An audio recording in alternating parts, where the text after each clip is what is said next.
नमस्कार, 4 PM में आप सभी का स्वागत है। जैसे जैसे लोकसभा चुनाव पास आते जा रहे हैं, उत्तर प्रदेश में सियासी गतिविधियां भी तेज हो गई हैं। सभी पार्टियां लोकसभा चुनाव को लेकर तैयारी में जुटी हैं। इस कड़ी में अब नेताओं की बयानबाजी भी तेज हो गई है। इस बीच सपा मुखिया और उत्तर प्रदेश के पूर्व मुख्यमंत्री अखिलेश यादव ने बीजेपी सरकार पर बड़ा हमला बोला है। सपा मुखिया अखिलेश यादव ने इशारों में बीजेपी सरकार की तुलना हिटलर के शासन से की है और अखिलेश यादव ने मोदी सरकार पर जमकर निशाना साधते हुए कहा कि 10 सालों से अधिक तो हिटलर का शासन भी नहीं चल सका, तो इनके भी 10 साल हो चुके हैं। यूपी की जनता अगर स्वागत भी अच्छे से करती है ना, तो वह अच्छे से विदाई भी करना जानती है। आपको बता दें कि अखिलेश यादव ने यहां तक कह दिया कि जो लोग 2014 में आए थे वो 2024 में जाने वाले हैं।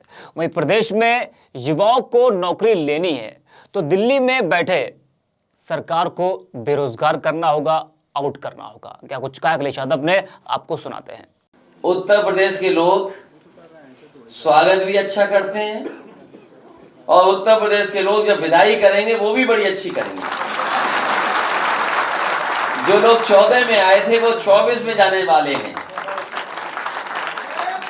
और 10 साल हिटलर का ही समय था। 10 साल से ज्यादा वो नहीं रह पाया वहां पर, तो 10 साल तो इनका भी पूरा हो गया।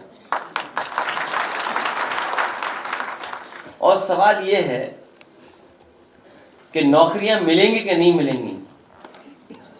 भारतीय जनता पार्टी हटाओ, नौकरी पाओ।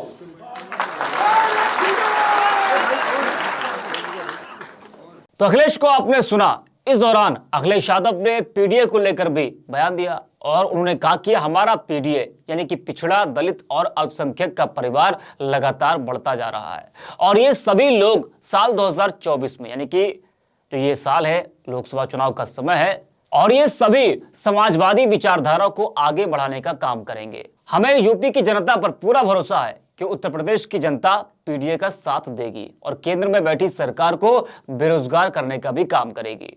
पीडीए का परिवार प्रदेश समेत पूरे देश में बढ़ रहा है। जनता इनकी नीतियों को समझ चुकी है और इनको उखाड़ फेंकने का भी काम करेगी। इस दौरान अखिलेश यादव ने यह भी कहा कि आने वाला लोकसभा का चुनाव लोकतंत्र और संविधान बचाने का चुनाव है और ये लोकतंत्र और संविधान को बचाने का समय है। इस मौके पर अखिलेश यादव ने नारा लगाते हुए कहा कि 80 हराओ, एमएसपी लाओ। क्या कुछ कहा है, आपको सुनाते हैं।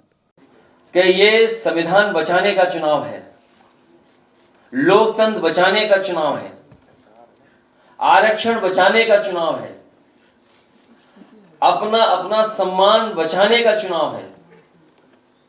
और अगर हम कहें कि अपनी आजादी बचाने का चुनाव है, तो जिस तरीके से कभी मंथन हुआ था, ये समुद्र मंथन की बात जो हुई है कभी, ये संविधान मंथन का समय है। एक तरफ वो लोग हैं जो संविधान की रक्षा करना चाहते हैं, दूसरी तरफ वो लोग हैं जो संविधान को खत्म करना चाहते हैं। की कोशिश कर रहे हैं कि अब हमें इस देश के 140 करोड़ लोगों की जरूरत नहीं है, अब तुम्हारे वोट की जरूरत नहीं है। घर बैठो, वोट डालने आओ तो डालना, नहीं डालने आओ तो मत डालना। हमें तो 370 मिल रहे हैं क्योंकि सामने लड़ने वाला ही कोई नहीं बचा। थोड़े दिन के अंदर सारा विपक्ष, हिटलर ने भी यही किया था। जब हिटलर आया था, हिटलर ने 3 महीने में कर दिया, इन्होंने 10 साल लगा दिए। तो अब इनका यह कहना है कि हमें किसी की जरूरत नहीं है, तो ये जनतंत्र खत्म कर रहे हैं। अध्यक्ष महोदय, ये देश के साथ गद्दारी है, ये देशद्रोह है। वहीं अपने संबोधन के दौरान अखिलेश यादव ने प्रदेश में हो रही घटनाओं को लेकर प्रदेश सरकार पर जमकर निशाना साधा और कहा कि प्रदेश में कानून व्यवस्था बिल्कुल धराशायी हो गई है। अपराधियों में कानून का कोई खौफ नहीं है। वहीं हाल ही में हमीरपुर में हुई 2 बहनों की रेप और हत्या को लेकर भी योगी सरकार पर निशाना साधा और अखिलेश यादव ने कहा कि हमीरपुर की घटना काफी दुखद है। वहीं घटना के बाद दोनों बहनों ने सुसाइड कर लिया था। इसके बाद उनके पिता ने भी अपनी जान दे दी थी। इस सरकार में अपराधियों के खिलाफ कोई कार्रवाई नहीं हो रही। आखिर जीरो टॉलरेंस कहां है? सरकार के हुए सारे वादे खोखले। ऐसी तमाम वीडियोस को देखने के लिए आप बने रहिए 4PM के साथ।